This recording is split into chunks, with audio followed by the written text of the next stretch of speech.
你是佳慧的同学，是 Drake。何子元律师，佳慧的死一定很难过吧？我也不知道事情为什么会变成这样。不介意我问一句，你是佳慧的男朋友？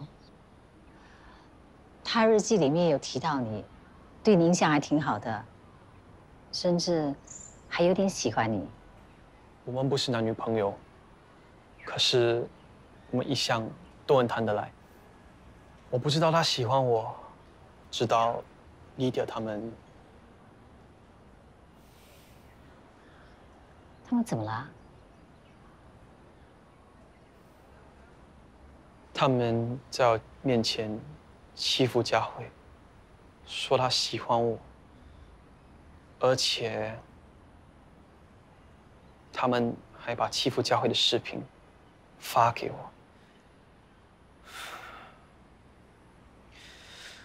如果当时我敢反抗Lydia，佳慧或许就不会。你别太自责了，佳慧她不会怪你的，欺负她的人是 Lydia， 不关你的事。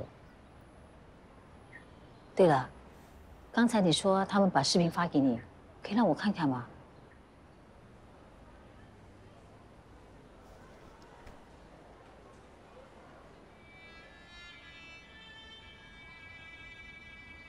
停，错了，重来。你有给人看过这视频吗？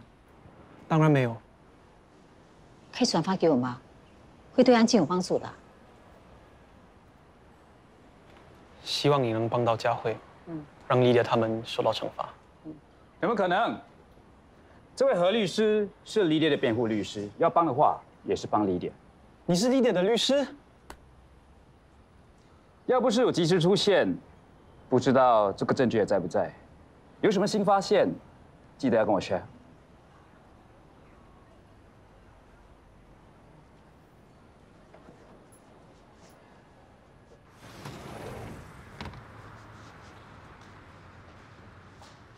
哎，对不起，何律师，我知道你的时间很宝贵，求求你听我说几句话好吗？我不会耽误你太多时间的，拜托，拜托。佳慧这孩子从小就很乖，从来没让我们操心过。他想读音乐，知道家里没钱，就去考奖学金，减轻我们的负担。听起来他很懂事。邻居们常夸他很有礼貌，又有才华，都很羡慕我们。可是他们不知道，这孩子真的付出很多很多的努力。他日记上有写，他每天花7、8个小时练习，有时甚至练到连饭都忘了吃。可是我记得在佳慧的日记上有提到，他有一次离家出走，是因为你们逼他练琴。有一阵子，他大概是练得累了，忽然不想练习，我就说了他几句，他生气了，3更半夜跑去朋友家，那你们不是很担心？我们一整晚都睡不着啊，早上还差一点去报警，一看到他回来，我就。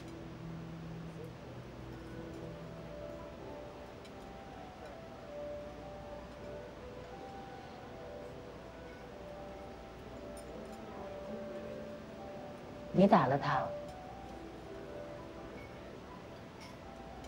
我一时气不过，她一个女孩子就这样跑出去，万一遇到坏人怎么办？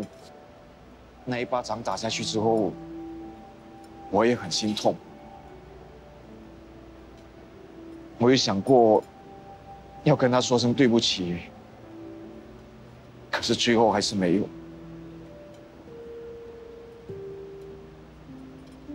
现在要说，都没机会了。嘉文很懂事，他会明白的。他就是因为太懂事，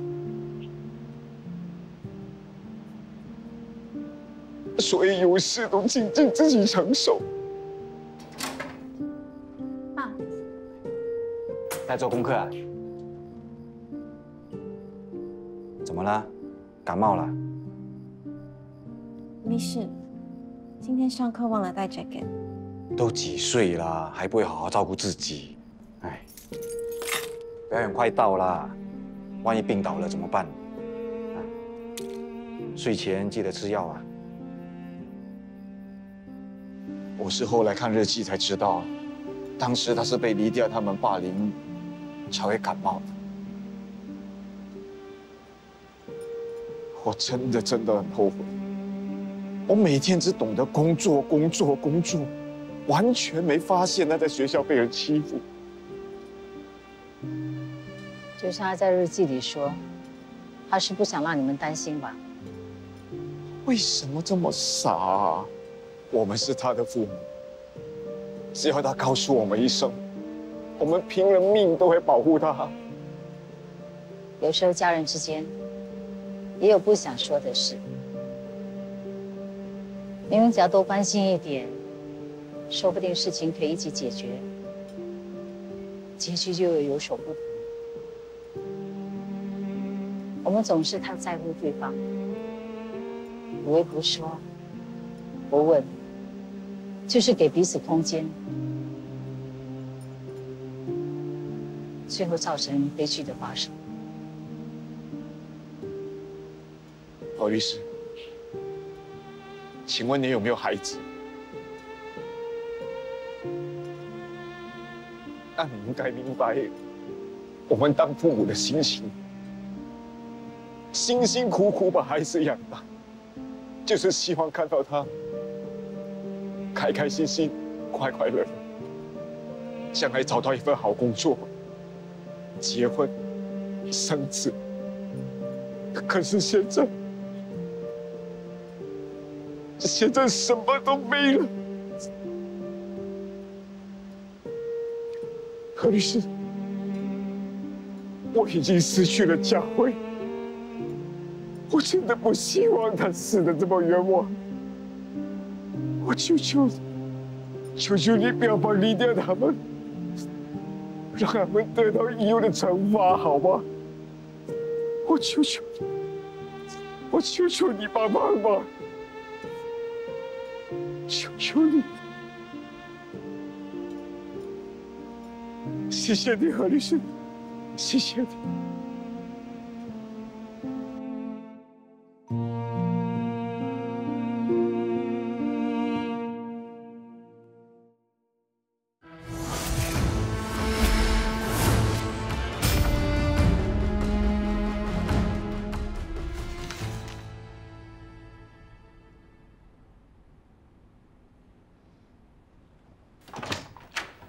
哇，今天难得风平浪静啊，怎么不见那对苦命夫妻拿着大字报跪在外面等你啊？有没有人跪在公司外面？不是苏律师决定的吗？只要你一通电话，法官就上来了。哎呀，他们要等你，我有什么办法呢？黎爹的案子怎么样了？担心你女儿吗？我只是要提醒你，如果你输了，除了史蒂芬·琼不会放过你之外，你连在 TYF 的地位也很危险呢。如果你这么在意这个案子，你可以去求史蒂芬·琼，只要他开口，我就会收手。很有信心啊，就像你老公一样。也许会像我老公一样，被提名为合伙人。被提名又怎么样？也不知道有没有那个命坐在那个位。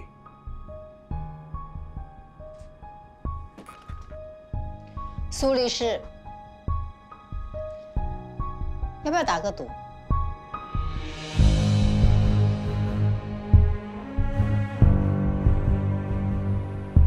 黄律师，我们有机会赢了。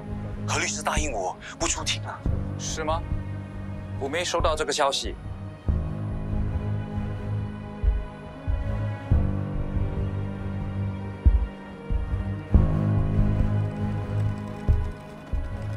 何律师，你今天来这里是？你不是答应过我放弃这个官司吗？我什么时候答应过你的？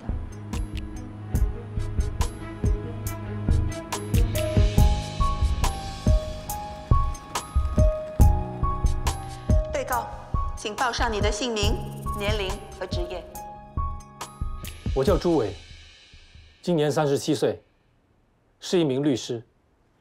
被告，你选择了自行辩护。是的，法官大人。我现在看到 Muffin 的照片，真的没有办法相信那天自己做出一件这样的事情。但是，从我的角度看，那天发生这件事情，会和 Muffin 的主人刚才所说的不一样。这是一场不幸的意外，我真的不是故意的。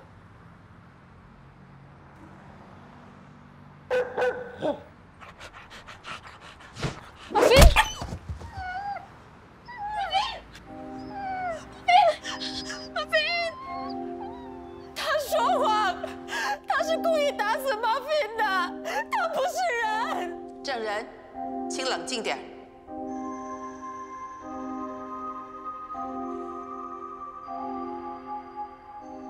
被告，请问这是不是你的网球拍，也就是本案的凶器？是的。大家请看这只网球拍上面的凹陷，以及这只狗头壳上的裂痕。如果不是蓄意伤害，力度怎么可能会这么大呢？我10多岁的时候就开始打网球，所以我的右手会比普通的人力气更大一些。这是我在自然反应下使出的力道。我只是挥了1次球拍，没想到就把Muffin给打死了。就算没死，伤势也应该会非常严重吧？法官大人，就如我当事人刚才作证时所说的，Muffin其实是有被狗绳拴住的，只是当我的当事人捡狗大便的时候，Muffin自行松脱逃走。其实 Muffin 一向爱玩，但是从来不会对人家乱吠。但是被告却把它当成是一种威胁，实在令人难以理解。或许被告会觉得黄金猎犬这种被全世界公认的友善之犬是非常可怕的，但是我必须问他一个问题：如果你当时真的那么害怕，你为什么不跑呢？普通人在遇到危机的时候，通常会有2个反应。第一个反应是反击，第2个反应是逃跑。我也是那个时候才知道，我的第一反应是反击。当时我看到 Muffin 向我冲过来的时候，我是因为害怕才会做出反击的。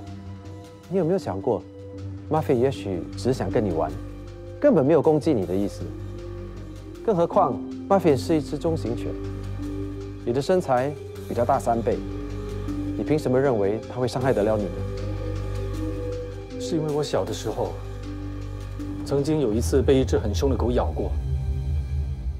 当时它咬住我的右腿，紧紧不放，我还流了很多血。从那以后，我看到狗就会很害怕，这是我的童年阴影。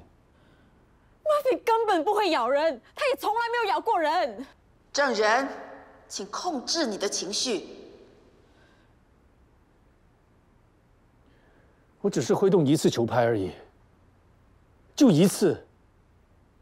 如果我是故意的，我怎么可能只挥动1次球拍呢？但是我必须要承认，当 Muffin 冲向我的时候，当时我只是想到保护我自己，是我太自私了，对不起。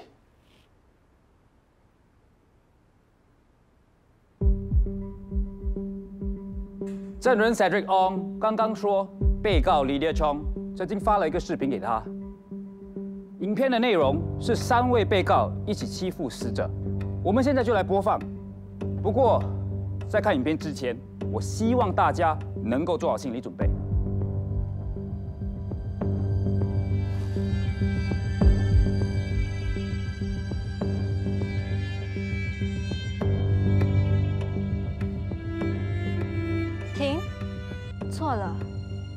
重来。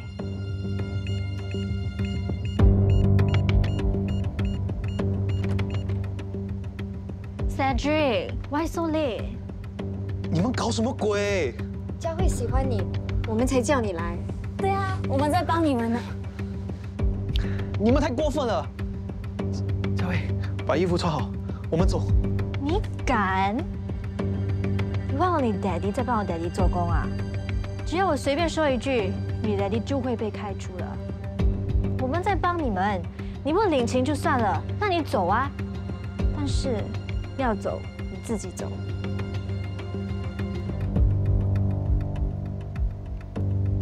对不起。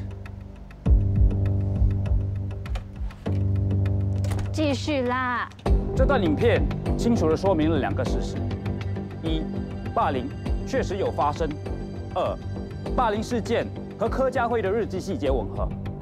反对原告律师一直用霸凌这个指控。刚刚那视频只是柯佳慧跟黎烈雄等人打赌打输了，柯佳慧愿赌服输才会脱了衣服拉小提琴的。这只是同学之间的玩闹，或许视频看起来有点过分，但这绝对没有恶意。没有恶意，柯佳慧不是那么想的。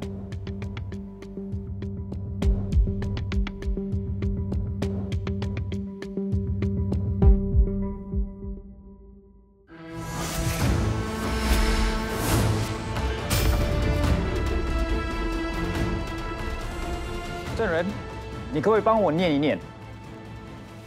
他们把冷气开得很大，然后逼我脱掉衣服，拉小提琴。我不肯，他们就抢走了我的小提琴，威胁我说要弄坏它。我不能再跟爸爸要钱买新的了，只好照做。可是他们居然还叫 Cedric 来 ，Cedric 什么都看到了。为什么他们要这样羞辱我？为什么？法官大人，只要你对比这份6月18日的记录，就可以证明日记的内容不是凭空想象的情节，这些都确确实实的发生过。悲剧已经发生了。法官大人，我现在唯一能做的就是去找心理医生，进行心理辅导，以克服我对狗的恐惧。另外，我会以 Muffin 的名义，以后每个月都捐一笔钱到保爱动物协会，希望让它安息。你不要再假惺惺了。无论你做什么，Muffin 他都不会回来了。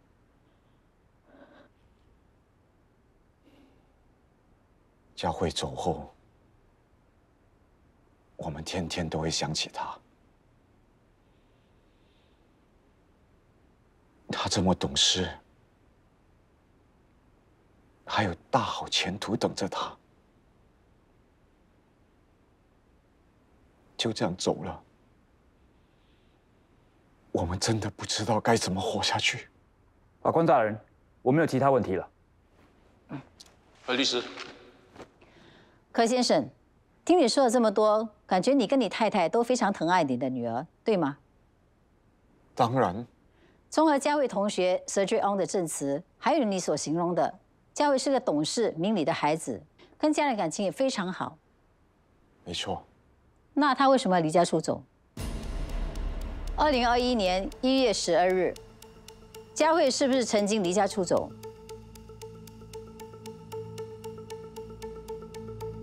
对。请你帮我念出日记上的内容好吗？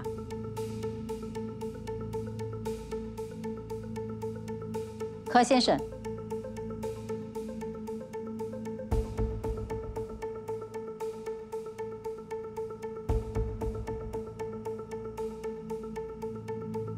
我好累，不想再练琴了，怎么练都没有进步，我是不是该放弃了？可是爸爸还是一直逼我练琴。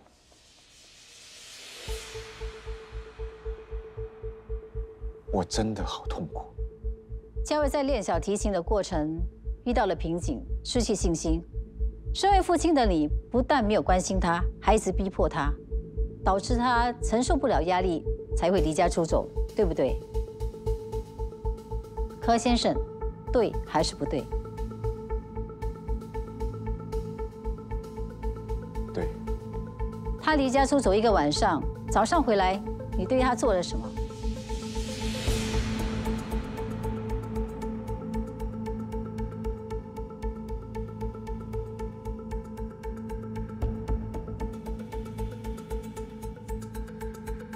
我打了他一巴掌。你女儿离家出走1夜，她早上终于回来了，你不但没有关心她，还打了她一巴掌。我是因为担心他，所以他已经我才。17岁了，不是小孩子。你不担心你这么一打，他会再离家出走吗？我是他爸爸，我担心他在外面遇到坏人。你是用打骂来教育孩子的吗？不是，我从来没，我不是这样的。佳慧在日记上写得清清楚楚的，她是因为爸爸逼她练小提琴，承受不了压力才会离家出走的。回到家，爸爸不但没有关心她，还打了她一巴掌。柯先生口口声声说他爱女儿，支持女儿，但是在佳慧的日记上写明了，如果他告诉爸爸他在学校被欺负，爸爸妈妈帮不了他，反而要他退学。由此可见，佳慧在家里一点都不开心。更有一种可能是因为他认为自己的父母对他要求太高，承受不了压力，最后才反对被告律师对日记的内容做出揣测。刚刚原告律师要大家相信日记里的内容都是真的，怎么现在不让大家相信了呢？你这个坏女人，你怎么可以昧着良心说话，帮那些有钱人？你怎么这么恶毒啊？总结来说，死者柯佳慧不只是一个压力来源，在他的遗书里完全没有提到我3名当事人。如果单凭刚刚所播出的视频来判断柯佳慧是因为承受不了压力而跳楼自杀，那至少有一份准确的精神报告来说明死者的精神状态。单凭一段视频来做结论，对双方都不公平。反对被告律师明知道我当事人的女儿已经去世了，根本不可能做出什么精神报告。虽然没有精神报告，但是验尸庭已经裁定柯佳慧是因为蓄意自杀致死亡，不存在他杀嫌疑。柯佳慧自杀那一天，我的当事人都在学校，根本没有跟他有任何接触。如果说到嫌疑，那天只有他母亲跟他在家里，那我们是不是应该合理的怀疑他母亲才对呢？你，老婆，老婆你怎么了？老婆，起来！你为什么乱说话？你是不是冷血啊？老婆你怎么样？律师，果然名不虚传，佩服佩服。虽然判决还没出，不过目前看来，我是没办法改写你100战100胜的记录了。佳慧的母亲怎么样？没想到你会关心我的当事人。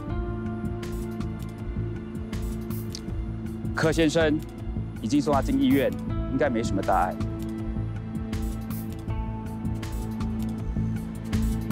诸位，这是为 Muffin 打的。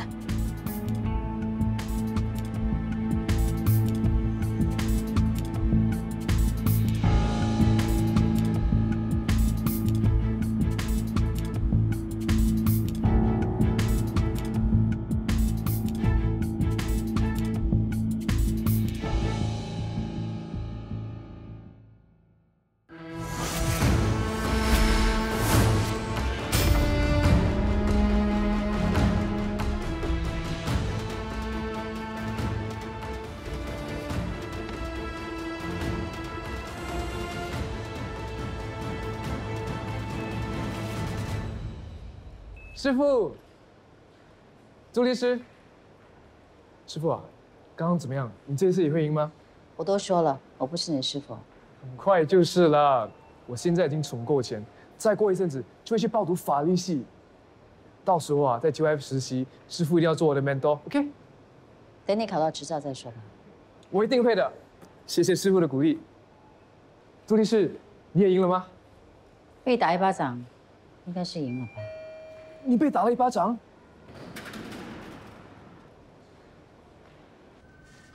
谢谢。不会。哎，朱律师 ，case 怎么样了？赢了吧？但我心里还是很内疚。这纯粹是一场意外，那起诉人也真是的，一定要闹上法庭。其实我能理解他的心情的，我是需要负责任的。不如等一下我们一起去师傅啊，佳慧的爸妈怎么样了？女儿就这样没有了，他们现在一定很难过。我去当社工好了。不是啊，师傅，你不觉得佳慧真的很可怜吗？好不容易考上音乐学校，却遭到霸凌，最后还自杀，哎。作为父母的应该很自责吧，不能第一时间保护女儿，而且他们的家境又不太好，这么努力赚钱要。苏律师，拜拜。等一下，去帮我买杯咖啡。OK。了不起啊，何律师！今天在庭上看到你那么犀利的攻击柯佳慧的家长，真的是让我大开眼界，获益不少。我也要谢谢你，要不是你女儿做出这样的事情，我就没有机会表现，让你大开眼界了。没事的话，出去吧，我很多事要做的。我只是来提醒你，别忘了我们赌注。苏律师，要不要打个赌？你不是一直希望我离开公司的吗？我可没这么说过。我输了，我就马上离开。那如果你赢了呢？我要你的办公室。TYM 是谈资论辈的。你老公死了之后，我是最有资格坐在那一间办公室的。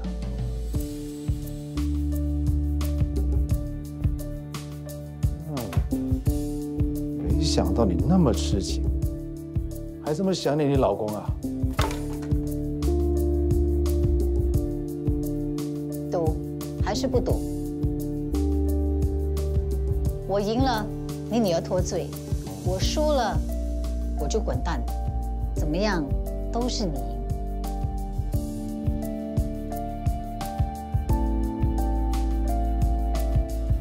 好，我接受。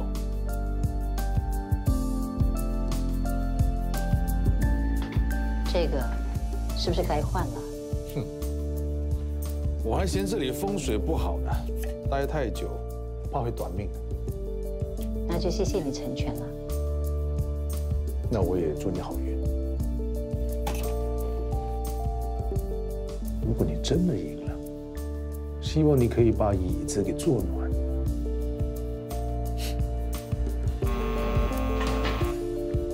虽然视频证据显示死者柯佳慧曾经被3名被告霸凌，可是柯佳慧的父母也曾给女儿施加很大的压力，并且没有直接证据证明柯佳慧的死和3名被告有关联，所以本席宣判原告柯志雄败诉。哇，原来打赢官司的感觉那么好。Daddy， 我不想学音乐了，我想去当律师。好，你要当律师、当法官都行，爸永远支持你。Mr. Chong， 那我先走了。何律师，谢谢你跟法官提议，让他们各自偿还律师费。就算要他们还，他们也还不了。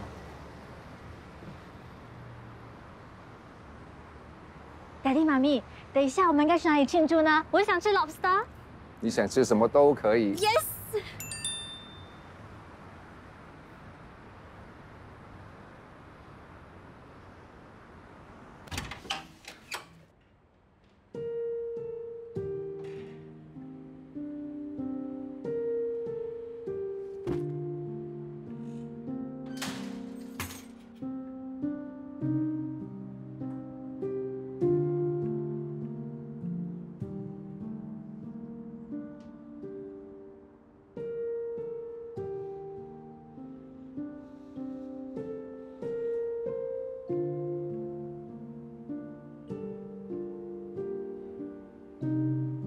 结果还是输了。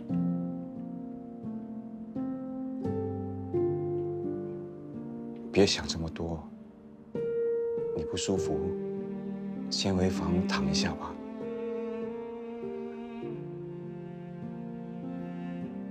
我本来还以为这世上会有报应，是我痴心妄想。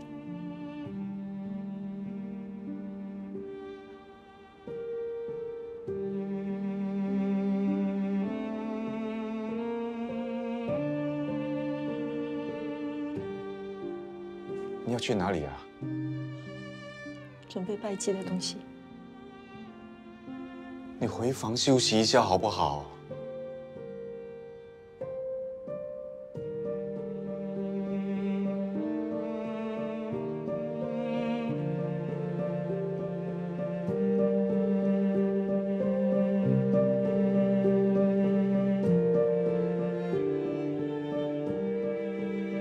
佳慧啊，爸，为什么还没去学校啊？今天没上课啊？下午才有课。那你好好练习吧，我去做工了啊。爸，怎么了？谢谢你。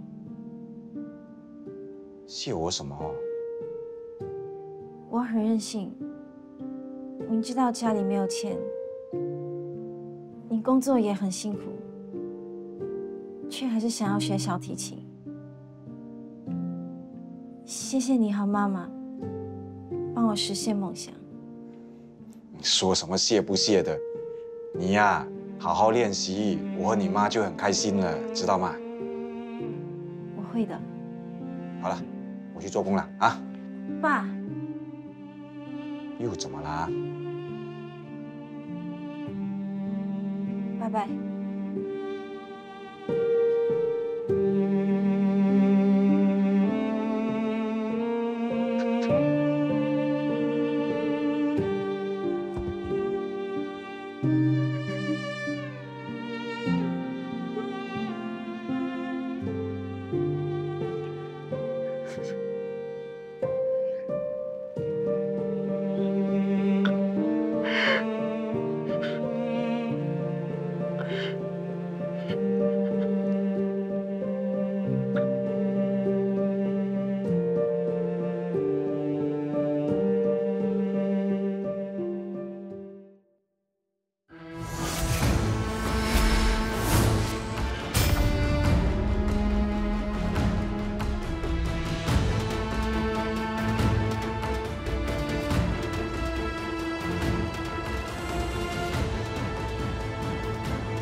视频怎么会传出去的？有没有办法把视频删掉啊？丢脸死了！网上到处都是，删不完的。爹爹，我们该怎么办？你们在怕什么？真没用。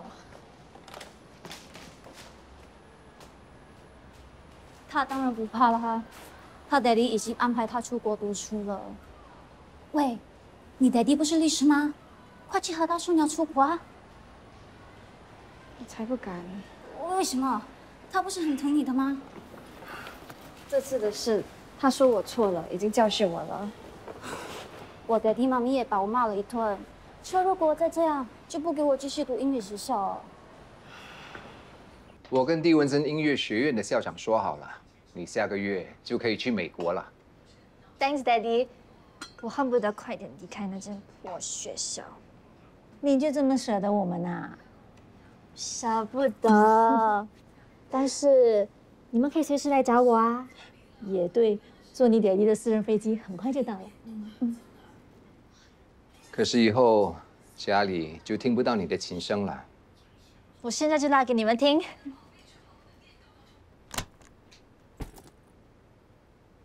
Sir， 请问是史蒂文冲吗？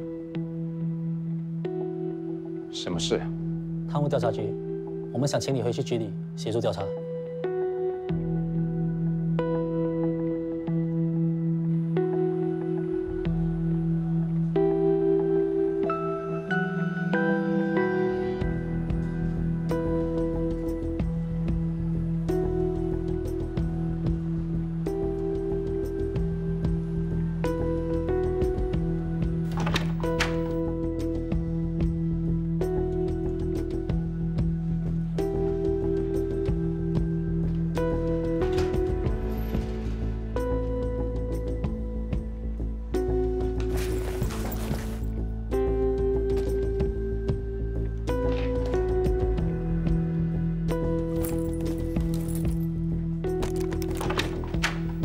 大家早，今天先复习上星期的练习曲。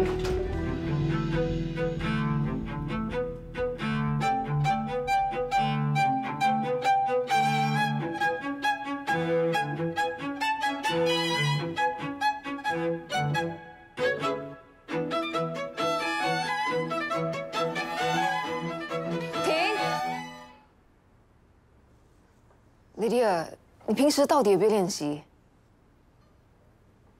？Cedric， 你帮帮他。雨桐，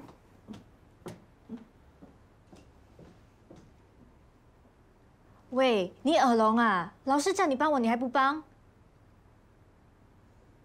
你再不帮我，我就……就什么？报纸都写了，你爸爸在接受贪污调查，随时都会破产。我爸也不再帮他工作了。 我不怕你了。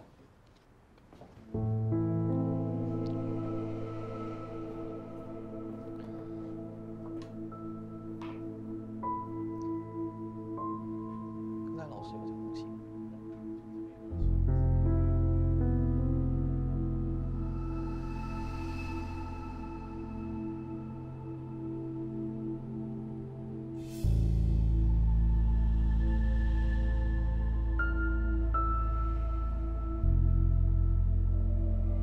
师傅，我已经照你的吩咐，把画送到教会的骨灰塔了。谢谢。师傅每次都这样，明明就人很好，还要装冷漠。这么多话，东西都搬完了吗？这是聚会箱了。师傅，你为什么用这么旧的茶杯啊？被告诈欺62名受害人的款项，一共有560万。这古董杯价值600万，这是证书。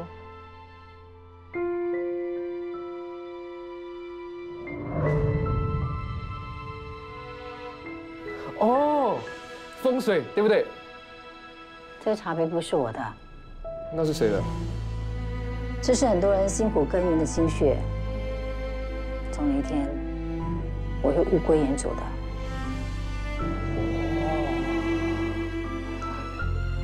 师傅，我听不懂哎，谁的心血什么物归原主啊？东西都搬完了，你可以出去了。哦。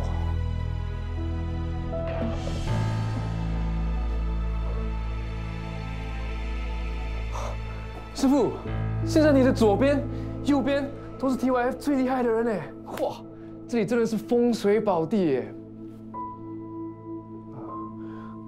我先去工作，帮你关门。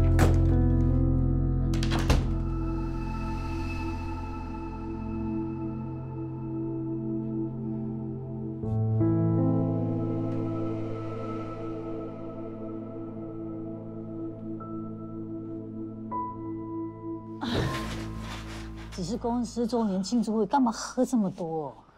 总要应酬的嘛。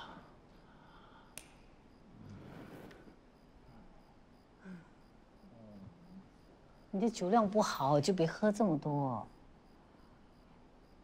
他们灌不了想灌醉的人，就来灌我喽。那你是当了谁的代罪羔羊？苏志安？错，是朱伟。 朱伟，朱伟不像是个不会喝酒的人，而且他不是你好朋友吗？怎么不帮你挡酒啊？我跟你说，他不是不会喝，只是他不想做的事，没人可以逼他做。是吗？可是他好像很好说话，总是客客气气的，脸带笑容。你呀，看的只是他的表面。 公司这么多人啊，我最看不透的就是他。所以啊，我宁愿选择当他朋友，也不想当他敌人。有这么可怕吗？好可怕的！这个 TYF， 没人知道他心里到底在想什么，没人知道。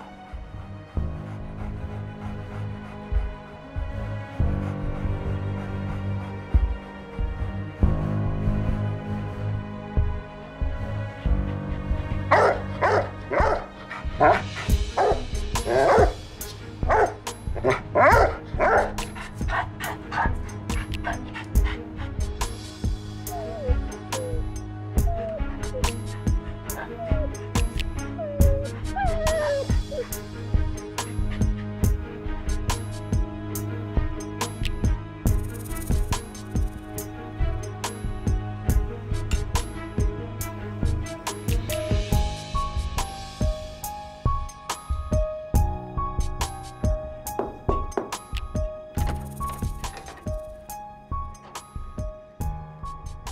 苏律师呢？